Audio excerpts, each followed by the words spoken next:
Mesdames et messieurs, bonjour. Le 23 mars dernier, le Sénégal a tremblé. La Cour de répression et d'enrichissement illicite a condamné Karim Wade, ancien ministre et fils de l'ancien président Abdoulaye Wade, à 6 ans de prison ferme, suivi de 138 milliards d'amende. Un verdict qui a secoué les membres du PDS, le Parti démocratique sénégalais, et qui accuse du moins le pouvoir en place de mener une vengeance par le biais d'un procès politique faux, rétorque. Le gouvernement, il s'agit plutôt d'un procès simple et normal. Il ne s'agit aucunement d'un procès politique puisque M. Karim Wade a conservé ses droits civiques. Le sujet continue de meubler l'actualité au pays de la Teranga où les avocats de Karim Wade ont saisi la Cour suprême pour annuler le verdict de la CREI.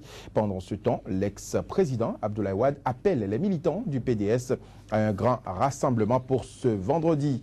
Le procès Karim Wade est-il un procès normal ou s'agit-il d'une vengeance politique de Macky Sall? C'est le principal sujet à débattre ce jour dans votre nouveau numéro de Sika Infomag. Mais avant de découvrir nos invités du jour, voici le flash d'information. Au Burkina Faso, un juge d'instruction a été saisi dans l'affaire Thomas Sankara, ancien président assassiné en 87 et dont les proches demandaient la réouverture du dossier. Le commissaire du gouvernement du tribunal militaire nous a confirmé que le dossier a effectivement été transféré et que l'ordre de poursuite a été donné. C'est ce qu'a déclaré maître Benewende Sankara.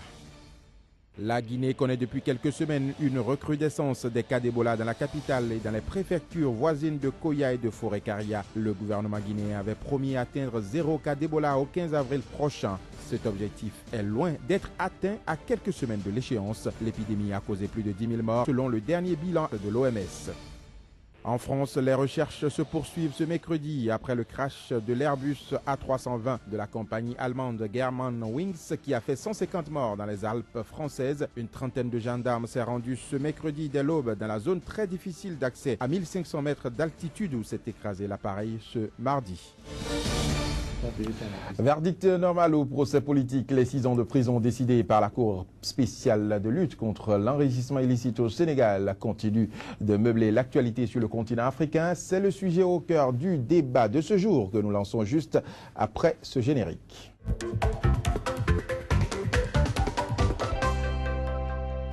Sika Infomag reçoit ce jour un praticien du droit, maître Alain Oronla, est avocat au barreau de Cotonou. Il est notre invité pour ce débat.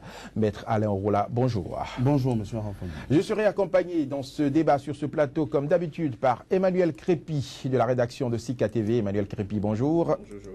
Ma première question dans ce débat s'adresse à maître Oronla. 6 ans de prison ferme et 138 milliards d'amende pour Karim Wade. Maître Oronla, est-ce que vous ne pensez pas que cette peine est excessive? Non, monsieur Anfodi, cette peine n'est pas excessive au regard des accusations qui sont portées à l'encontre de monsieur Karim Wade. Il s'agit d'enrichissement illicite, plus exactement de détournement massif de sommes considérables qui ont dépassé des centaines de millions de francs CFA. Quand vous savez qu'au Sénégal comme au Bénin, un voleur de moutons présumé peut écoper d'une peine pouvant aller jusqu'à 2 ans d'emprisonnement, où on peut vous infliger 7 à 8 années d'emprisonnement pour ce qu'on appelle trafic de drogue, donc pour simple cannabis, lorsque un prévenu est convaincu de détournement sur des sommes aussi considérables qu'abyssales, je ne trouve pas que la peine de 6 ans soit excessive. Alors, quand vous dites que des voleurs de poulet sont condamnés à 2 ans de prison, des trafiquants de cannabis à 8 ans de prison, est-ce que c'est la faute à quelqu'un aujourd'hui? Karim Wade, on n'a pas la preuve qu'il a réellement détourné tous ces montants dont on l'accuse. Écoutez, la Cour a estimé qu'il y avait suffisamment de charges pour entrer en voie de condamnation. Ces défenseurs, justement, ont dit le contraire. La Cour n'a pas pu démontrer que les comptes en question appartiennent à Karim Wade. La Cour n'a pas à démontrer. La Cour a à être convaincue par les arguments de l'accusation et les arguments de la défense. Et vous pensez que la Cour a été convaincue par les arguments de l'accusation? Sinon, elle ne serait pas rentrée en voie de condamnation. Parce qu'on ne va pas faire un procès au procès. Si Karim Wade avait été relaxé ou acquitté, est-ce que vous voyez le gouvernement sénégalais en train de crier au complot ou à la corruption? Il y a toujours des commentaires. Il y a une cour qui a été régulièrement instituée, qui a été saisie, qui a fait valoir les arguments de part et d'autre des droits de la défense.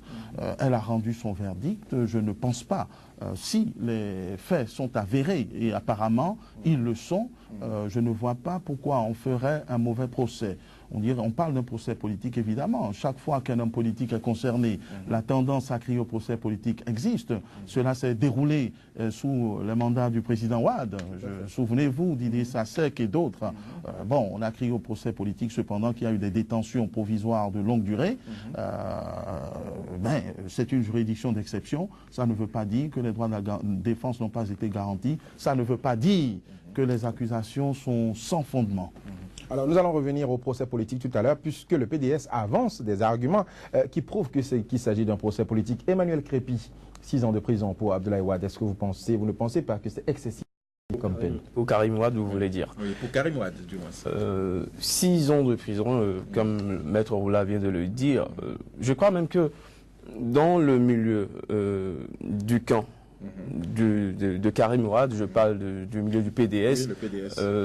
Il y en a même qui pensaient déjà que le minimum qui pourrait sortir de ce procès, c'était 5 ans de prison. Parce que je crois que ce qui a été requis par le parquet, c'était 7 ans de prison contre Karim Wade. Mais là où il se pose un problème un peu à mon niveau, c'est la somme de 138 milliards d'amendes à payer.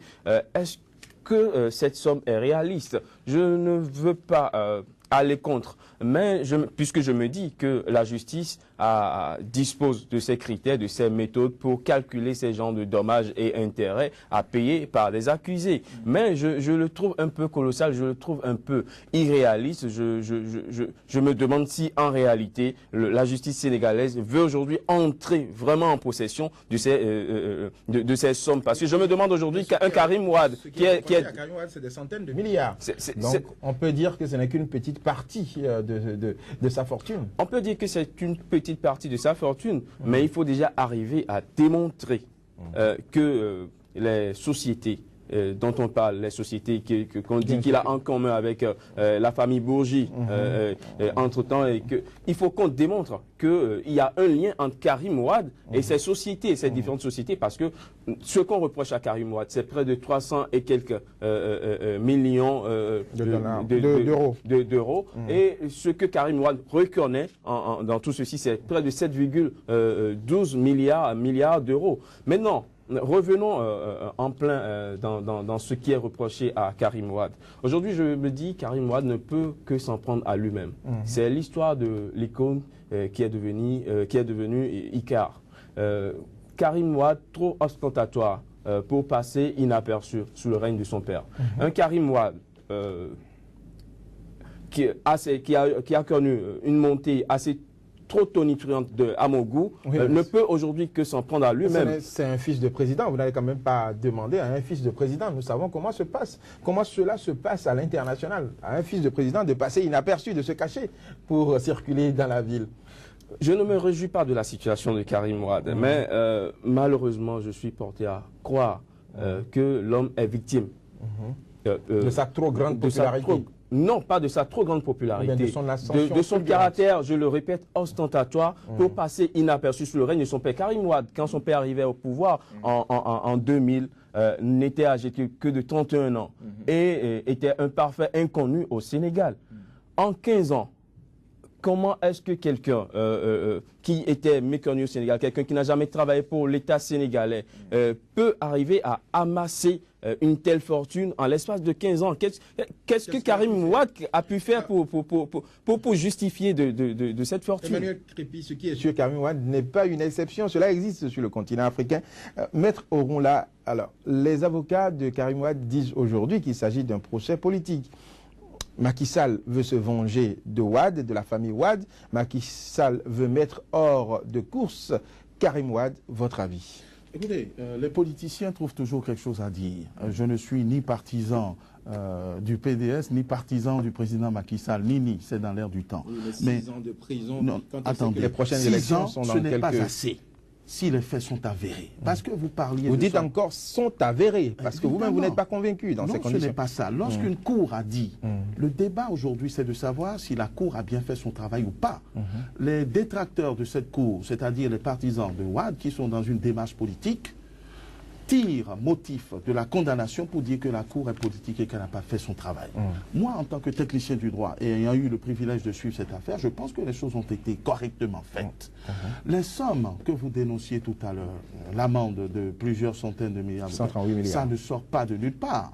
Il y a des investigations qui ont été menées et qui ont établi sans contestation possible que le prévenu a pu disposer de telles sommes. Je ne sais pas si vous avez suivi le dossier. Oui, mais nous avons eu une information, cette information. La Cour a reconnu et a évalué les biens immobiliers, maisons et véhicules de Karim Wade à environ 4 milliards de francs CFA. Et la Cour a estimé que de 2002 à 2012, Karim Wade ne peut avoir officiellement qu'environ 500 millions de francs CFA. Est-ce que vous pensez qu'en tant qu'un ancien ministre et fils d'un ancien président africain, avoir plus de 4 milliards dans son compte, c'est impossible. Écoutez, 4 milliards, même pendant 4 milliards. Qui a été ministre des travaux pratiques, des travaux publics. 4 milliards pour un président à vie qui a régné pendant 40 ans, c'est déjà énorme, c'est excessif. 4 milliards, il peut y avoir des ristournes sur des affaires qui ont été menées. De ses salaires, de la rémunération que lui verse l'État, et quand l'État n'est pas riche, on n'a pas, à moins d'être homme d'affaires, avoir ce patrimoine. Mais la question n'est pas là. La question, c'est qu'il y a une instruction qui a été menée, et que cette instruction, dans le cadre de laquelle le notaire principal de la famille Wade s'est repenti, c'est ce qu'on dit, à tout déballer, c'est-à-dire les montages juridiques, etc. Et ce notaire vit toujours. Personne n'a contesté que ces faits ont existé. On a tout simplement trouvé que le notaire a craché dans la soupe. L'extravagance. Souvenez-vous, Karim Wade était, comme on l'appelle au Sénégal, le ministre de du ciel et de la terre. Oui. Il cumulait tous les portefeuilles importants. Mais il n'est pas une exception. Vous savez que cela se passe dans d'autres pays. C'est pas parce qu'il y a 10 voleurs qu'on ne peut pas en condamner et juger un. Hein? Il était ministre de tout. Il avait tous les gros contrats. Mais peut-être qu'il avait les qualités. C'est déjà suspect. Il avait les qualités. C'est déjà, suspect. Vous voyez, c'est pas normal. C'est suspect. La deuxième chose, rien ne l'interdit. On dit en droit que tant que ce n'est pas interdit, c'est permis. Dans la famille Wade, il y a le père, il y a la mère, il y a la sœur. Pourquoi on s'en est pas pris au père? Pourquoi on s'en est pas pris à la mère? Pourquoi on s'en est pas pris? Le père, un ancien président. Attendez, mais raison de plus, c'est contre lui, d'habitude, que les vengeances ou les représailles. Karim Wade est un opposant qui peut justement prétendre au fauteuil présidentiel. Jusqu'à sa désignation pour les besoins de la cause en tant que candidat du PDS, Karim Wade n'était présidentiable que dans les rumeurs. Et je pense que c'est trop facile d'affubler le président Macky Sall, dont je ne suis pas un partisan, je ne suis pas son défenseur. Écoutez, il faut que les choses se fassent régulièrement. Voilà. Vous avez en France, on aime bien citer, le président Sarkozy, dès la fin de son immunité, a commencé par répondre devant les juges, sans pour autant qu'on crie au complot. Hein? Bien sûr que ça a été crié justement dans le cadre du président Sarkozy. Et quand le président Chirac est descendu, il a répondu devant ses juges. Et pourtant, c'est un président de droite qui était au pouvoir. Vous voyez ce que je suis en train de dire? Il faudrait que nous changions de comportement et que nous acceptions de rendre des comptes lorsque on a fait une gestion pas orthodoxe, pas normale. Alors, Emmanuel Crépy, au sujet donc des biens à l'extérieur de Karim Wade, il n'existe vraiment pas de preuves formelles qui attestent que ces biens et comptes bancaires appartiennent à Karim Wade. Alors, sur quoi, selon vous, la Cour s'est basée pour prononcer sa sentence? Je crois que Maître on l'a dit, il y a des notaires qui ont mené des enquêtes, il y a eu une instruction, le juge d'instruction a mené ces enquêtes, il y a eu un procès en bonne et due forme, il y a eu les accusations, il y a eu les défenses, des témoins, et c'est sur la base de tout ceci que la Cour a rendu une décision que la défense est en mesure de contester en cassation, ce qui a même été déjà fait le lundi dernier. Mais l'autre chose, c'est le côté politique qu'on veut donner à ce procès. Quand on dit que c'est un procès qui a pour objectif d'éliminer un potentiel à Macky Sall, je me dis, est-ce que les gens se rappellent de la constitution sénégalaise qui dit que pour être président au Sénégal, il faut être exclusivement sénégalais, ne pas être doté d'une double nationalité. Ce n'est pas le cas de Karim Wade. Karim Wade, au regard de la constitution sénégalaise aujourd'hui, n'est pas éligible. Mais on veut donner une connotation politique à ce procès. C'est pourquoi, à 3 jours du verdict, le PDS s'est précipité pour désigner un Karim Wade comme candidat du PDS pour quand même faire asseoir un peu son argument sur lequel il surfe depuis le début de ce procès, qui veut faire croire à tout le monde qu'on veut éliminer un potentiel candidat à Macky Sall. Je crois que au Sénégal, on doit cesser de faire de la comédie au niveau du PDS et continuer pas à suivre la procédure tant à ce que la justice soit véritablement rendue, parce que ce qu'on se reproche aujourd'hui à Karim Wade, c'est le bien des Sénégalais, du contribuable sénégalais. C'est de ça qu'il est question aujourd'hui. Merci Emmanuel Crépy, merci Maître Alain Rollin. Madame, Monsieur, ce sera tout pour le premier quart de votre magazine Sika Info Mag de ce jour. Merci de nous avoir suivis. Sika Info Mag se poursuit. Nous entamons à présent le deuxième quart consacré à l'actualité économique. Le journal de l'économie vous est présenté ici par Inès Arwansou.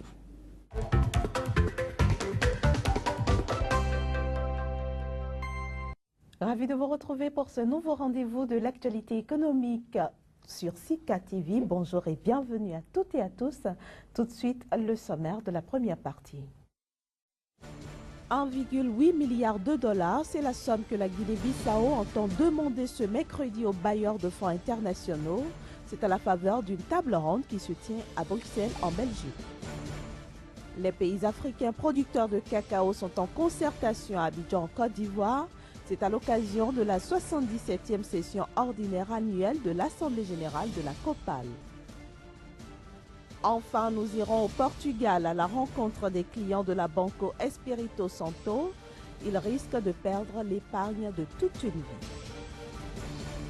La ville de Bruxelles, en Belgique, accueille ce mercredi une table ronde sous l'égide de l'Union européenne. La Guinée-Bissau, qui participe à cette rencontre, entend demander 1,8 milliard de dollars aux bailleurs de fonds internationaux afin de financer un plan de développement pour la période 2015-2025.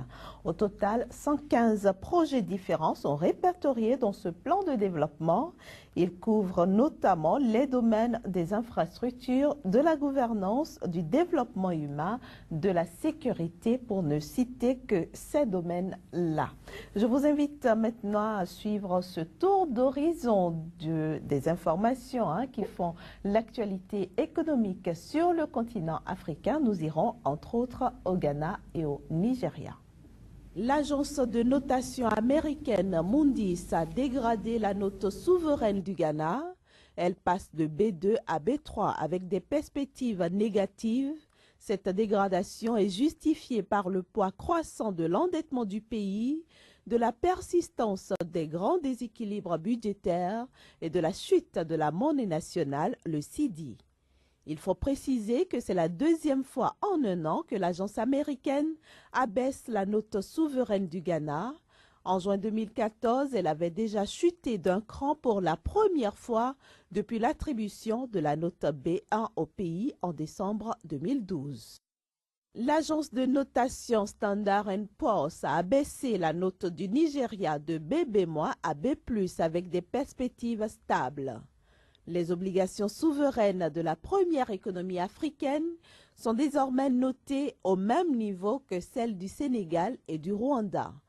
De même, l'écart entre le Nigeria et d'autres leaders du continent tels que le Maroc et l'Afrique du Sud s'en retrouve sensiblement accru. L'agence américaine de notation explique sa décision par l'impact de la chute des cours du pétrole sur les finances du pays et les risques politiques liés aux élections organisées cette année. La banque marocaine du commerce extérieur BMCE Bank devrait être rebaptisée BMCE Bank of Africa en vue de mieux refléter sa dimension panafricaine. L'établissement présent dans 20 pays africains a réalisé un bénéfice net de 195 millions de dollars en 2014, en hausse de 58% par rapport à 2013. Les filiales africaines de la banque, la Congolaise de Banque et la Banque de développement du Mali ont contribué à hauteur de 27% à ce résultat. 86% des investisseurs internationaux déjà présents en Afrique comptent y renforcer leur position en 2015. C'est ce que révèle une enquête menée auprès de 43 institutions internationales entre le 13 janvier et le 19 février 2015. Cette enquête fait ressortir que l'ensemble des investisseurs internationaux se déclarent optimistes sur les perspectives du continent. Pour 2015, c'est l'Afrique de l'Est qui suscite le plus d'optimisme. Mais pour 2020, cette sous-région se fait détrôner par l'Afrique de l'Ouest. Les pays jugés les plus prometteurs par les investisseurs sont respectivement le Nigeria, le Kenya, la Côte d'Ivoire, l'Éthiopie, le Mozambique et le Maroc. Les pays membres de l'Alliance des pays producteurs de cacao COPAL se sont réunis à Abidjan, Côte d'Ivoire, la semaine dernière. C'était dans le cadre de leur 77e session ordinaire annuelle. Créée le 20 janvier 1962 à Abidjan, la COPAL entend surtout se donner un nouveau souffle afin de développer l'industrie cacaoyère en Afrique.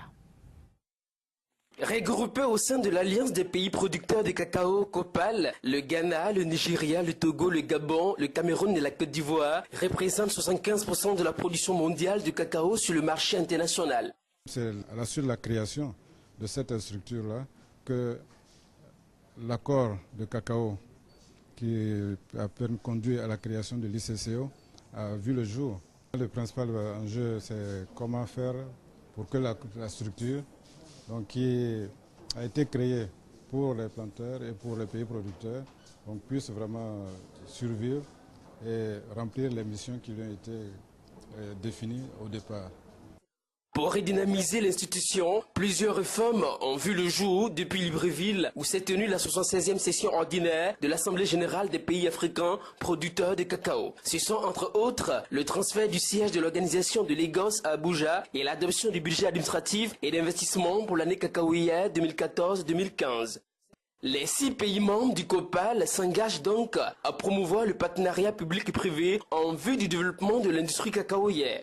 Au cours de la campagne 2013-2014, la production cacaoyère atteint 209 905 tonnes au Cameroun, loin derrière la Côte d'Ivoire, premier producteur mondial avec 1,4 million de tonnes. Direction maintenant le Portugal, où des milliers d'agriculteurs retraités ou chômeurs ont fait confiance à leur banque en y investissant l'épargne de toute une vie. Aujourd'hui, ils risquent de tout perdre. Ils étaient clients de Banco Espírito Santo, dont la chute a fait trembler le secteur financier portugais. Avec la faillite de la banque portugaise Espírito Santo, ce sont plus de 5 000 qui se sont vus floués de leurs économies. On leur avait garanti des dépôts à terme sans risque alors qu'il s'agissait de placements financiers toxiques. Depuis quelques semaines, les agences de l'ancienne banque, rebaptisées Novo Banco, sont régulièrement envahies par les petits épargnants qui réclament leur argent. Il y a ici des personnes qui n'ont plus d'argent pour manger. Ils ont besoin de leur argent pour vivre. C'est l'argent de toute une vie. Ils ont économisé toute une vie pour gagner cet argent. Le système bancaire n'a pas su les protéger et on arrive aujourd'hui à une situation que l'on n'hésite plus à qualifier de vol. La majorité des victimes de la banque Espírito Santo sont des retraités ou des personnes aux revenus modestes. Pour eux, cette situation est un véritable drame. C'est le cas de Marta Lestro. Son frère, gravement handicapé dans un accident de la circulation, a reçu une indemnisation de la part de l'assurance. Mais l'argent placé a lui aussi disparu avec la faillite de la banque.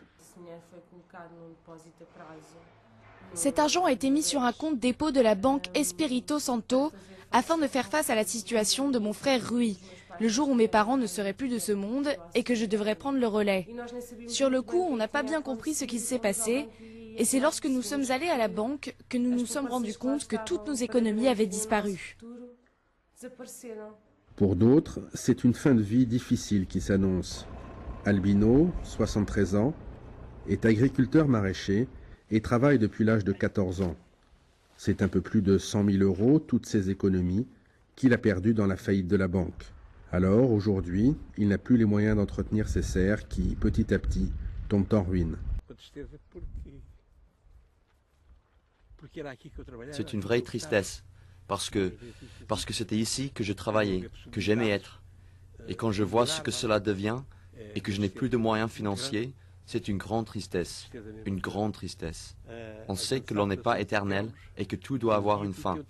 Mais quand la fin est aussi tragique, c'est vraiment horrible. Aux dernières nouvelles, ce sont au total près de 527 millions d'euros qui manquent à l'appel.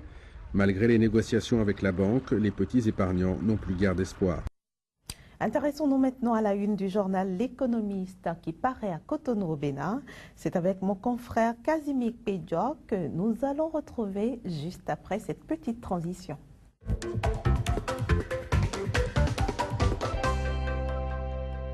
Recette publique nationale, 56,35 milliards de francs CFA pour février. Tel est donc le titre que votre journal affiche à la une ce mercredi. Casimir Pédio, bonjour. Bonjour, c'est bien ça. Alors tout de suite, j'ai envie de vous demander comment se présente la situation économique au Bénin pour février 2015. Il faut dire que depuis le 1er janvier 2015, l'État a amorcé son budget exercice 2015. Et à cet effet, février, les 28 jours du mois de février se sont soldés par une nette augmentation des recettes au niveau des 3 régies, à savoir la douane, les impôts et puis le trésor public. Alors, à la fin, au 28 février 2015, donc, les 3 régies ont fait une recette avoisinant les 56 milliards,35 millions de francs CFA, ce qui correspond à un taux d'augmentation de 2,9% comparativement au mois de janvier 2015 et un peu supérieur au même mois l'année dernière. Donc voilà, de façon résumée, ce qu'a présenté le visage économique du Bénin au cours de ce mois de février.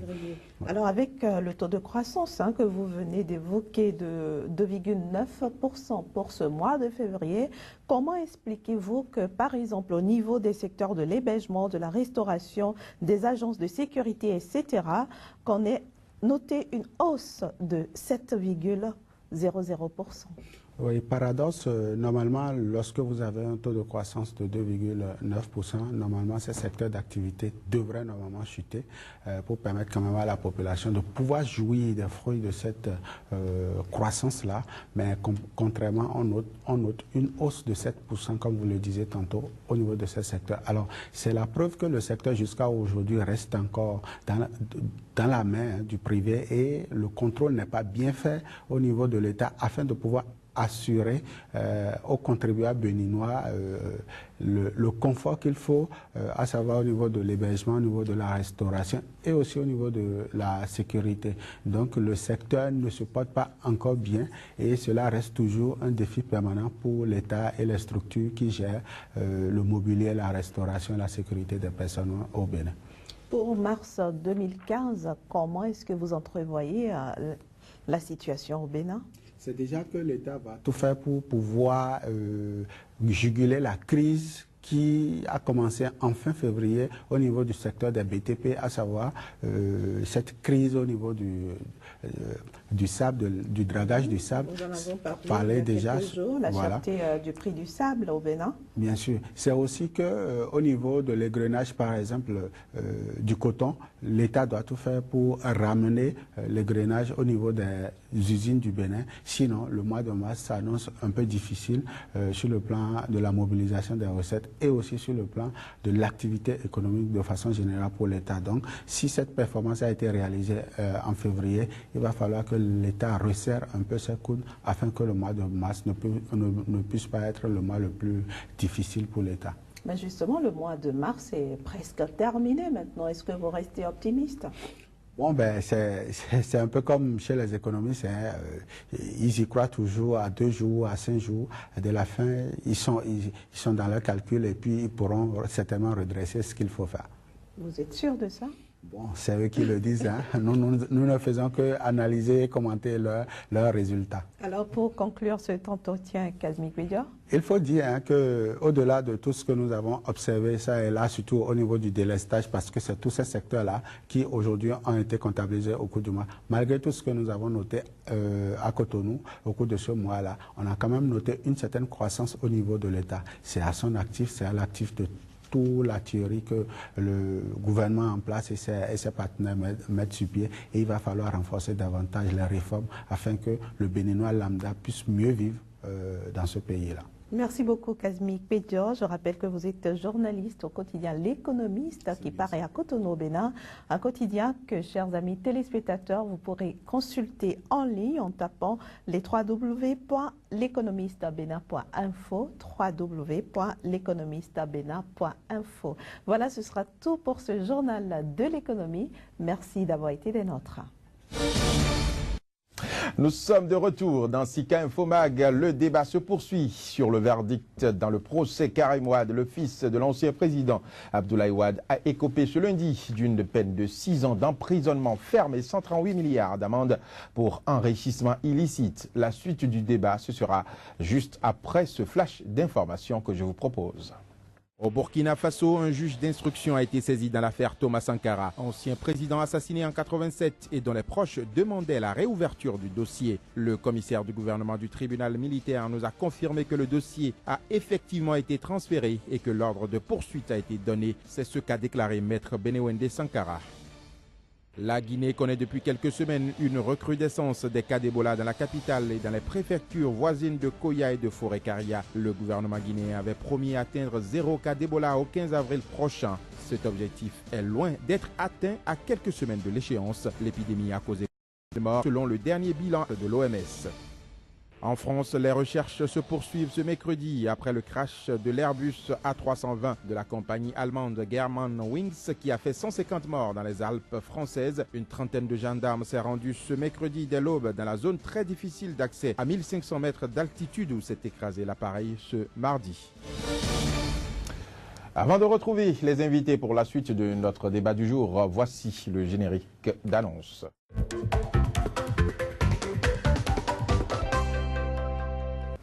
Pour poursuivre le débat sur le verdict issu du procès Karim Wade au Sénégal, j'ai toujours sur ce plateau maître Alain Oronla. Il est avocat à Cotonou. Joël Yetonji de la rédaction de Sika est sur ce plateau pour cette deuxième partie du débat. Joël Yetonji, bonjour. Bonjour. Alors ma première question s'adresse à vous, Joël. Au lendemain donc de ce verdict, la défense a saisi la Cour suprême sénégalaise pour contester la décision, mais elle annonce aussi qu'elle conteste la Cour de répression de l'enrichissement illicite. Alors, pensez-vous que cette Cour est vraiment légitime au vu de ce qu'elle a été spécialement ressuscitée rien que pour juger Karim Wade? Ma petite casquette, ma foi, ne me permet pas de tirer rapidement une conclusion. Mais pour autant, je ne peux pas me garder d'apporter mon appréciation de la situation. Ce dont il est question, parlant surtout de la lecture qui est faite par rapport à la légitimité ou non de la CREI, il s'agit d'hommes de droit qui sont aujourd'hui en train de se prononcer. Et de quel homme s'agit-il? Ceux-là appelés à défendre Karim Wade dans ce dossier. Et quand on sait que ceux-là ont tous été témoins de la création de la CREI et à un moment donné ou à un autre ont eu à apporter leur caution, ça fait trop facile que ce soit aujourd'hui que ceux-là en soient à décrier la CREI. La CREI n'est pas légale, n'est pas légitime. Wade a vu la CREI installée.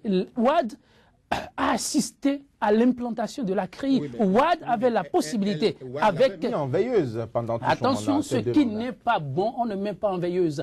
Parce que, tenez-vous tranquille, le lionceau, si vous le caressez, parce que le voyant tout beau, tout joli, quand il va grandir, il fera mal. On le détruit, on l'anéantit, il ne reste pas à la maison. Donc, la CREI mauvaise était à raser. Voilà.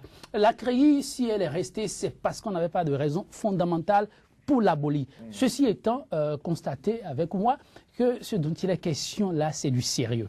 On ne peut pas s'amuser impunément et continuellement, constamment avec les deniers publics. À un moment où il y a toute une population qui est en train de demander juste le minimum sur ce continent pour pouvoir s'en sortir et qu'on crie tous les matins qu'il n'y en a pas, on tend la main du matin au soir, sans pour autant même justifier des fonds, qu'il y a quelques-uns qui s'en mettent plein la poche. On peut tout dire, mais remarquez que dans ce dossier, il y a du sérieux. Il n'y a pas de fumée sans feu. Il y a quelque chose de fondamental à reprocher à Karim Wade et peut-être à son père, parce que ça fait trop facile et injurieux. Quand on constate qu'à un moment donné, au niveau de certains États, on fait appel comme ça, je ne dirais pas aux aventuriers. Wade, on l'a vu, Karim Wade, je veux dire, on l'a vu venir. Souvenez-vous, pour les élections communales où le PSD a fait piètre figure, le légitime candidat, on pouvait aussi le repêcher, comme on l'a fait pour Karim.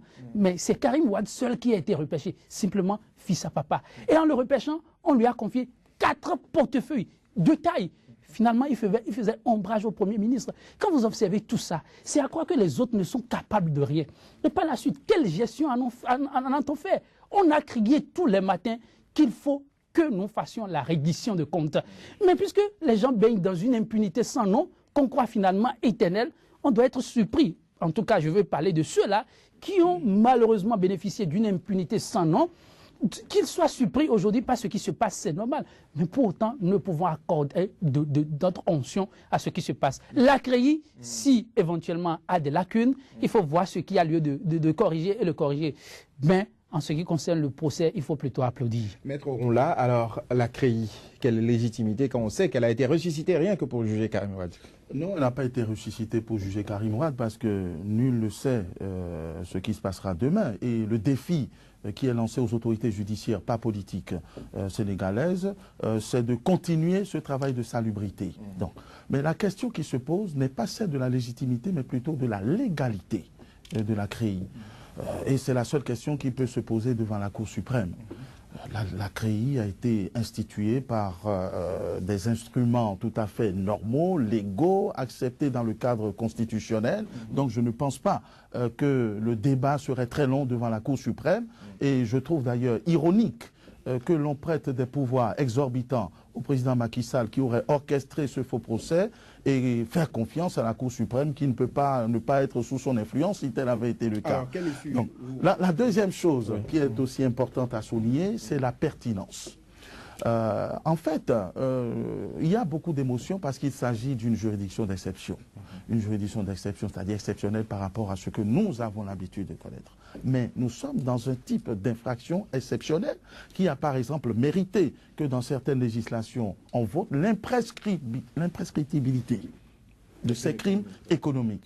À partir de là, il faut que ce soit une juridiction spécifique, donc d'exception, qui connaisse de ces infractions. Et le plus important, messieurs, c'est que devant ces juridictions, il y ait des garanties des droits de la défense. Dans le cadre des procès qui ont été faits devant la CREI, je ne vois pas en toute objectivité des entraves ou des obstructions à l'exercice des droits de la défense. Et quand on dit droits de la défense, ça ne veut pas forcément dire qu'on doit tout accepter comme élément de défense, que c'est ce que dit la défense. C'est seulement l'acquittement qui fait qu'une juridiction est crédible. Crédible ou non. Alors, quelle issue vous voyez alors, justement pour ce recours formulé par les avocats de Karim Wade? Écoutez, nous parlons beaucoup sans savoir ce qu'il y a dans le dossier. C'est une erreur. Mais à vue de nez, comme on dit, il n'y a aucune raison pour que la CREI soit remise en cause. Je pense que du côté du gouvernement, il y a d'aussi bons juristes. Oui, mais il y a également aussi la contestation du verdict. Il conteste également le verdict. La Cour suprême n'a pas à connaître du verdict. La Cour suprême est une cour de cassation. C'est-à-dire qu'elle est là pour vérifier l'observation ou non des règles de droit. L'appréciation que les juges saisis font des faits qui leur sont déférés et la sanction qu'ils infligent se fait de manière totalement souveraine. C'est-à-dire qu'il n'y a pas un deuxième degré de juridiction pour venir dire, écoutez, vous n'auriez pas dû le déclarer coupable, ou bien vous l'avez déclaré coupable, vous n'auriez pas dû infliger 6 ans mais 2 ans. Ça n'existe pas. La Cour suprême ne fait pas ça. La Cour suprême va constater si la CREI bien instituée, bien instituée, c'est-à-dire si cette juridiction est conforme à la Constitution sénégalaise. La deuxième chose, si les procédures prévues devant cette Cour ont été bien observées. Par exemple, on n'a pas privé M. Wade d'exercer ses droits de la défense, etc. Si tout ça est en ordre, la Cour suprême est obligée de rejeter. Si ça n'a pas été suivi, elle casse et on recommence devant la même Cour. On verra également, on verra justement dans les jours à venir. Joël Yeton dit, Karim Wade, un enfant de président qui est mis aux affaires, Le Sénégal n'est pas le premier pays à le faire. Nous savons que dans beaucoup de pays africains, beaucoup de chefs d'État appellent leurs fils aux affaires. Alors, dans quelle mesure ce procès, du moins, peut-il réellement servir d'exemple dans les autres pays africains? C'est déjà par ce courageux exemple pris en ce qui concerne ce dossier, à savoir qu'il faut faire la lumière sur tout.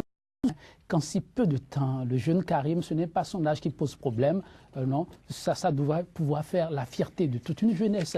Mais on ne comprend pas, vous avez entendu l'homme de droit dire que même un chef d'État en 40 ans, ce n'est pas possible. Et c'est là l'interrogation. Donc la première des choses, c'est déjà pour dire sur tout le continent, attention, ce n'est pas parce qu'on est chef ou parce qu'on bénéficie de la casquette d'un soi-disant bien placé qu'on doit tout se permettre. Il faut faire les choses dans les règles de l'art. Les tests doivent être respectés. L'autre chose, c'est que nul n'est heureux tout seul. Ça, heureusement qu'on est devant la justice aujourd'hui. Parce qu'ailleurs, et ça on ne peut pas le souhaiter pour le continent, mais on n'en est pas à l'abri. On ne peut pas comprendre qu'à côté il y a de la misère ambiante et que vous moquez de tout le monde, vous allez vous revenir. Ça amène l'insurrection. Mais quand il y a une justice qui peut trancher, mettre de l'ordre, ça met tout le monde en sécurité et c'est pour le bien même de Karim et consorts. Tous ces riches nés de demain parce que les vols et autres ont leur sous aussi également là. Si on doit lancer un appel, quels sont les pays en griffe qu'on peut interpeller justement? C'est tous ces pays-là. Hein, quand vous avez vu au Togo qui va aux élections là, c'est un fils de président qui est venu là. Il paraît qu'aujourd'hui qu'il fait un peu mieux que d'autres chefs d'État. Il essaie de réaliser, de bâtir le Togo, même si la satisfaction n'est pas vraiment là parce qu'il y a une fronde sociale qui ne dit pas son nom, on demande une augmentation qu'on n'a pas et ce n'est pas l'argent qui manque à ce qu'il paraît. Voilà, le Gabon, il y a aussi, fils de président, il y a aussi un peu parlant sud de la Sierra, vous avez été un peu trop loin là. Après le Togo, juste à côté, il y a le Bénin. Là, vous avez vu, là, un chef qui aussi essaie de bien positionner son fils. On ne doit pas être contre. Vous voyez, on ne peut pas être contre. Si l'enfant a les aptitudes pour, il faut l'encourager. Mais il faut faire les choses dans les règles de l'art. Parce que les autres aussi, ils ont la tête. Et le pire, vous savez, il faut éviter la frustration. Ceux-là, comme on dit couramment, qui ont tout le temps mouillé le maillot, ceux-là qui ont bataillé tout le temps, qui ont cru en vous, qui vous ont accompagné, du jour au lendemain, vous leur faites comprendre que non, il y a mon fils qui est là, qui doit prendre la place. Ça ne fait pas bien. Maître Roula, alors, quelle leçon peut-on tirer du procès de Karim Wade pour les autres pays africains, les chefs d'État africains qui utilisent leurs enfants, qui les mettent justement devant la scène et les conséquences sont là? La première leçon à tirer, et j'applaudis, ça marque le début de la fin de l'impunité sur le continent. La deuxième leçon, c'est un rappel. Le Sénégal a toujours été pris comme exemple de la démocratie. C'est le berceau de la démocratie en Afrique. C'est le berceau du droit international, puisque le Sénégal a voulu, je crois, organiser le procès d'un autre chef d'État, Hissène Habré. Et je dois rappeler au passage que c'est un certain président Wade qui a tout fait pour que ce monsieur, que l'on sait coupable de tout ce qu'on lui reproche, même s'il bénéficie de la présomption d'innocence, que ça ne se passe pas. Je voudrais que cet exemple contamine, bon an, mal an, tout le continent. Et ça doit être impersonnel, peu importe que ce soit fils de président, etc., béninois, togolais, tous ceux qui vont aux affaires doivent rendre compte. On le dit très souvent chez nous. Il y a notre chef qui parle d'obligation dans un premier temps de compte rendu, avant de comprendre qu'il faut parler de reddition des comptes. Donc, nous devons jouer le jeu. Quand vous avez été aux affaires, qu'il y a des soupçons qui pèsent sur vous, vous allez devoir pouvoir vous expliquer et rendre des comptes. Hein? Donc, sans qu'on crie au règlement de compte, à la vendetta, etc., etc. Donc, c'est un très bel exemple à suivre. Aucun système n'est parfait. Tous les systèmes sont perfectibles. Même si je voudrais entendre décrier les ratés de la CREI, je n'en ai pas vu beaucoup, c'est une bonne chose, c'est un bon précédent qui ne demande qu'à s'améliorer. Nous sommes pratiquement à la fin de ce magazine. Maître Roula, vous avez certainement un mot de fin. Le mot de fin, c'est vive la justice, vive la justice, vive la fin de l'impunité. Et je peux porter le témoignage que le procès Wade a été mené convenablement. Nous avons suivi, ce n'est pas que le fils du président qui a été inquiété. Il y a des ministres qui ont été inquiétés, qui sont passés à table, parce qu'il y a eu des arrangements. Quand quelqu'un reconnaît qu'il a bénéficié, par exemple, de largesse du président Wade, et j'ai des sources bien renseignées qui disent que le président était très généreux avec ses collaborateurs, il rendait ce qui dépassait l'entendement, et puis on n'en parlait plus. Et quand on accuse le président Macky Sall, c'est que le président Macky Sall connaît très bien son chef et mentor, le président Wade, et connaît le système. Ils se connaissent tous. Mais nous, on les renvoie dos à dos pour applaudir l'œuvre de justice qui est en train de s'accomplir. Joël Yetondy, votre mot de fin? Vous savez, petit à petit, l'oiseau fait son nid. Je dis qu'il faut apprendre aux gens à grandir. La richesse, ça s'acquiert, pas le travail. Et le contraire, ce n'est pas possible. On ne peut pas continuer à rêver qu'on peut dormir du jour au lendemain, devenir immensement riche. Ça ne se fait pas de cette façon. Et un père, non, le miracle n'est pas possible en matière de richesse. Et un père doit rester un bon père. Et de ce point de vue, je regrette un peu la façon dont Abdoulaye Wade a eu à accompagner son fils. Aujourd'hui, il doit s'en mordre un peu les doigts et tout le monde doit pouvoir tirer leçon de cela et savoir faire les choses dans la manière, en tout cas dans les règles de l'art, pour qu'au soir de sa vie, on n'ait pas à regretter. Merci Joël Yetondy, merci Maître Alain Roula. Madame, Monsieur, nous sommes presque à la fin de votre magazine Sika Infomag de ce jour, mais avant de clore cette émission, je vous invite à suivre ceci.